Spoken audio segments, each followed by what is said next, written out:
Okay, let's really think about something fundamental for a second. We'll license all sorts of things, right? Hmm. Driving a car, something that can be dangerous. Practicing medicine, definitely something where competence matters. Even fishing. Yeah, strange but true. So here's a provocative idea. Should bringing a whole new human life into the world be any different? Should it be a right, no questions asked, or should there be some kind of demonstration of your ability to, well, handle it? That's a heavy question right off the bat. And specifically, what if we focused on the financial side? Should it be legal to have children only if you can actually prove you can afford to raise them? Wow. Yeah, that line of questioning immediately brings up a lot of really complex issues. We're talking about personal freedoms, societal responsibilities, and at the heart of it all, the well-being of children. Definitely. It's a conversation with no easy answers, that's for sure. Absolutely. And that's exactly what we're diving into today in this deep dive. We're tackling this potentially explosive debate around parental licensing, honing in specifically on the financial aspect. Right. Is it responsible, maybe even necessary, to say that a certain level of financial stability should be a prerequisite for having children? It's so important as we delve into this that we acknowledge the incredibly sensitive nature of this topic. We're treading on deeply personal For grounds sure. and looking at societal structures that affect everyone. Right. To help us navigate this, we've gathered some really diverse and thought-provoking material. We've got a vibrant discussion from a feminist online forum Yeah, lots of voices there. offering a lot of lived experiences and varied opinions. Then we're looking at an article from Financial Samurai, which makes a pretty compelling case for reaching a significant net worth before becoming a parent. A specific financial target. You are also examining an academic paper that frames parental licensing through the lens of harm reduction, Interesting angle. and even a more historical philosophical argument that draws some interesting parallels between parenting and other licensed professions. Right. So a real mix. Exactly. A mix of practical considerations and more theoretical viewpoints. We're seeing perspectives that range from the very practical, everyday financial realities of raising a family to these bigger ethical and philosophical ideas about what society owes its children and what responsibilities individuals have. Our goal here isn't to take sides or judge anyone's personal choices. No, Not at all. no, definitely not. Instead, we want to really unpack these different arguments for and against financial prerequisites for parenthood using the real-world examples and insights from our sources. So let's get right into it. Okay. What are the core arguments in favor of having some kind of financial qualification for becoming a parent? Well, that Financial Samurai piece really hits you with the sheer cost of raising a child. It's staggering. What kind of numbers are we talking? They point out that the average expenditure from birth to age 18 is around $300,000, which is already a lot. 300,000. Wow. But here's where the scale of the commitment really becomes clear. In more expensive urban areas, that figure can skyrocket to $1 million. $1 million for one child. $1 million. And that's just to get them to adulthood, not even factoring in things like college or ongoing support later on. Good point. College adds a whole other layer. So the sheer scale of the financial commitment, as Financial Samurai argues, fundamentally changes the calculation of whether one is truly prepared to be a parent. $1 million. That number makes you really consider the magnitude of what's involved, doesn't it? It really does. And the article strongly emphasizes the potential for significant stress that financial insecurity can place on families. Yeah, that stress aspect is crucial. We actually saw reflections of this in the online forum discussion as well. Oh, yeah. How so? Someone there drew a connection between financial difficulties within a family and the emergence of emotional and psychological problems. Okay, so linking money stress directly to potential harm. That's a really critical link to make.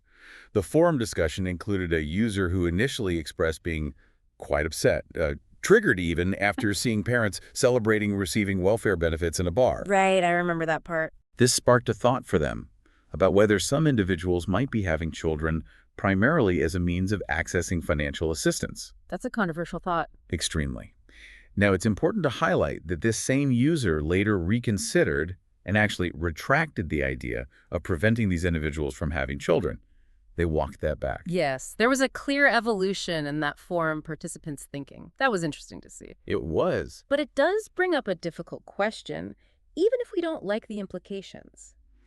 Could there be instances where individuals view having children as a path to financial gain? It's a question some people ask, yeah. And while the initial poster moved away from the idea of outright prevention, they did suggest exploring some form of testing, looking at both psychological and financial factors. Right, but the goal shifted. Exactly.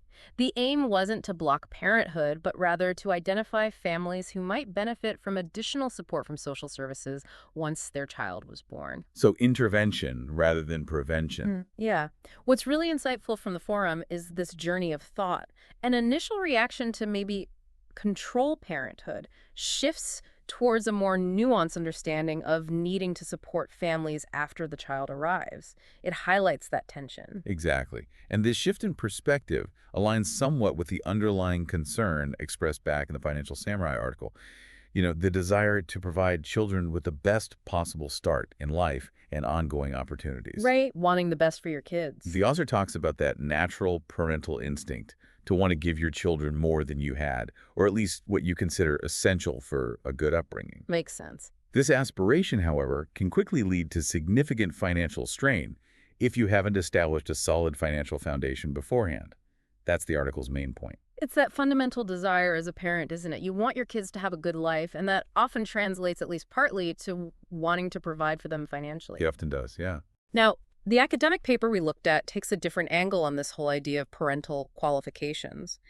How does the concept of harm reduction factor into the argument for potential financial prerequisites? Okay, so the academic paper approaches this from the standpoint of proactively trying to minimize potential negative outcomes for children.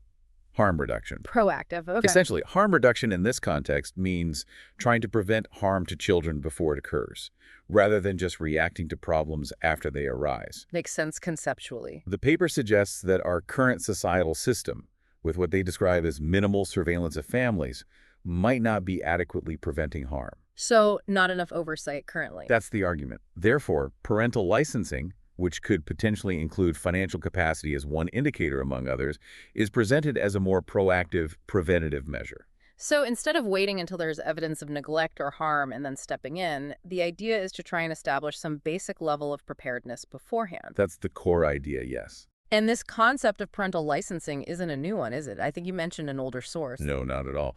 The older philosophical paper we examined draws a really interesting analogy. What's the analogy? It compares parenting to other activities that have a significant impact on public welfare, like operating a vehicle or practicing law. Ah, like I mentioned at the start with driving. Exactly. Yeah. Think of it this way. Society requires you to prove you can safely operate a vehicle because a car can cause harm to others, right? Right. This philosophical argument extends that logic. It suggests that because parenting has such a profound and long-lasting impact on a new human being and society as a whole, Which it undeniably does. there's a justification for demonstrating a basic level of competence, just like with driving or medicine.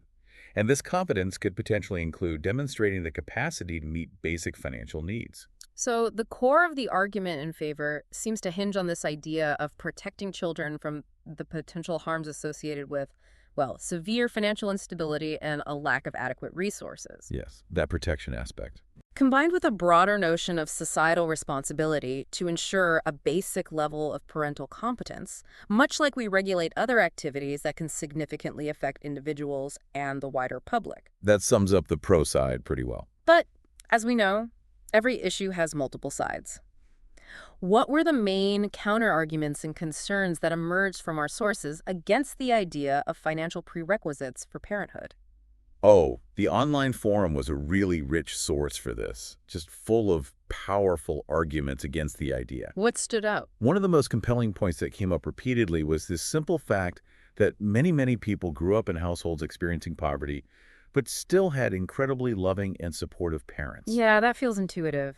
And by their own accounts, they had a very good quality of life. Mm-hmm. There was a particularly moving anecdote shared by someone who was raised in public housing and relied on welfare benefits, yet they described a childhood filled with love and positive experiences.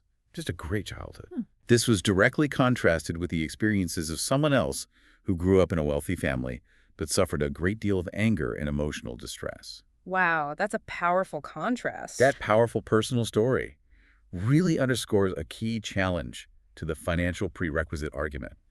How do we define good parenting, and is it solely tied to income? That really makes you stop and think, doesn't it? It forces you to question who gets to define what constitutes a good upbringing. Exactly. Who decides? Is there a magic number in a bank account that suddenly makes you a capable and loving parent? Seems unlikely. Highly unlikely. The forum brought up another great example of parents who, despite having a modest income, successfully raised 3 children who went on to achieve great things. See, that shows it's possible. It really seems like those less tangible qualities, love, stability, emotional support, can be incredibly powerful factors, regardless of financial wealth. More important, maybe. Many argued yes. And the participants in the forum raised a very serious ethical concern: the inherent cruelty of potentially taking children away from their parents solely because of poverty. Just because they're poor, that feels wrong. The idea of separating a child from a family where they are loved and cared for simply due to a lack of financial resources was viewed by many as deeply unjust and morally wrong. And the foster care system, which often gets brought up as an alternative in these discussions, that came up too, right? Oh yes, it came under significant scrutiny in the forum.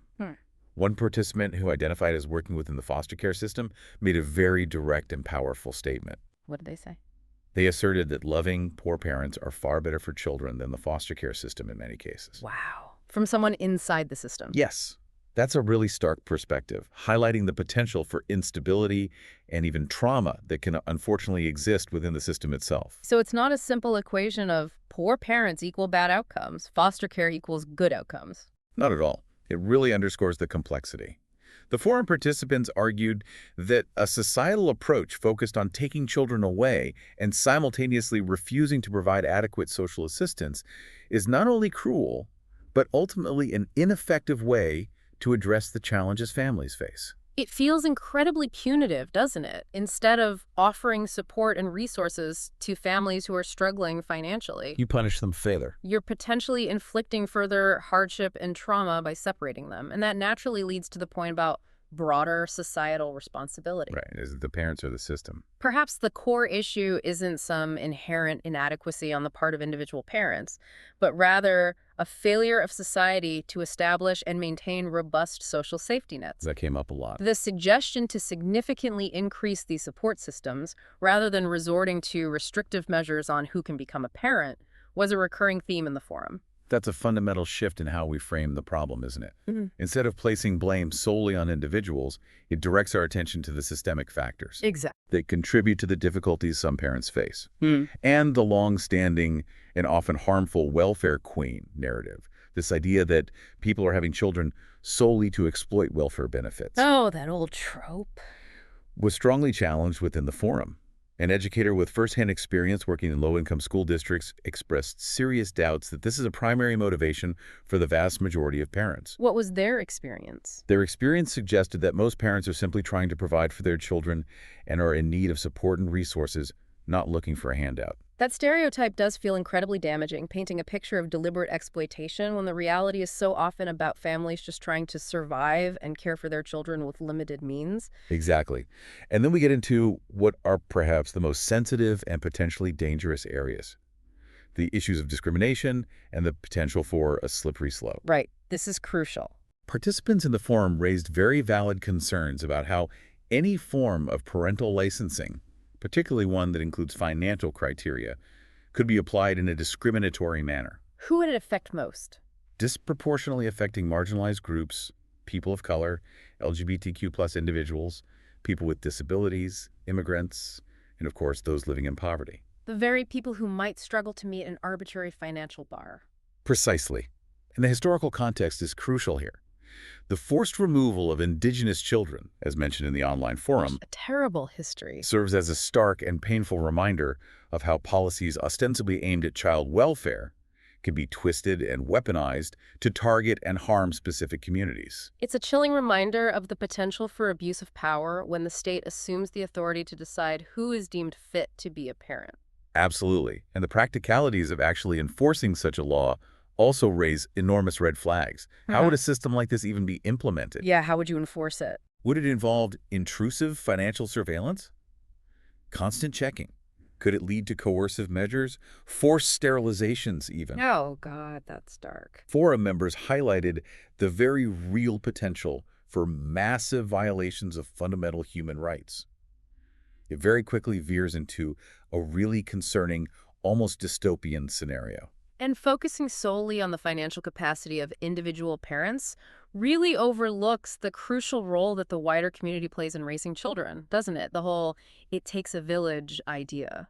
That's such an important point. As one forum participant so aptly put it, our efforts should be directed towards bettering society as a whole, creating more supportive environments for all families, Right. rather than just creating restrictive laws about who can have children in the first place. It's not just about the nuclear family unit, but the extended family, friends, community resources, the whole village. The whole support network. Exactly. And even if someone possesses significant financial resources, that doesn't automatically guarantee they will be a good parent. We all know examples of that. True. Money doesn't buy good parenting skills. Emotional neglect, for instance, can occur at any income level. So placing sole emphasis on financial capacity seems like a vast oversimplification of a very, very complex issue. Exactly. Qualities like love, a stable and supportive relationship between parents, emotional maturity, these were highlighted in the forum as potentially far more critical factors Yeah. in raising well-adjusted children than a specific net worth. The idea that financial goals can be pursued and achieved over time, even while already being a loving and engaged parent, was also brought up. Yeah, it's not always sequential. You can build wealth while parenting. It's a journey, right? Both parenting and achieving financial stability, and they don't necessarily have to be mutually exclusive or require the latter as a strict prerequisite for the former. A much more fluid perspective. So if we move away from the idea of preventing parenthood based on financial status, what alternative approaches and solutions did our sources suggest?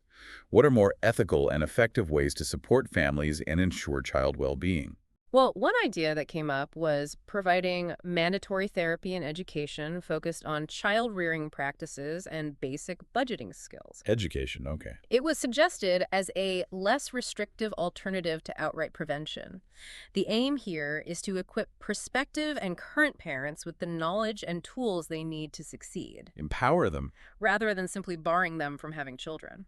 And the Finnish Baby Box program was mentioned as a really compelling example of a supportive social program. Ah, yes, the baby box. By providing essential baby items and ensuring access to prenatal care, this initiative has been credited with contributing to Finland's historically low infant mortality rates. It's a great example of support. Though one forum member astutely pointed out that it's difficult to definitively attribute that success solely to the baby box itself. Right, correlation isn't causation. But it stands as a model of proactively supporting new parents from the get-go. Absolutely. It's about providing resources and support from the outset. The idea of incentivizing parental education through mechanisms like tax breaks or free government-funded parenting programs was another suggestion. Making it easier to access help. The logic is to encourage participation in valuable resources that can enhance parenting skills and knowledge.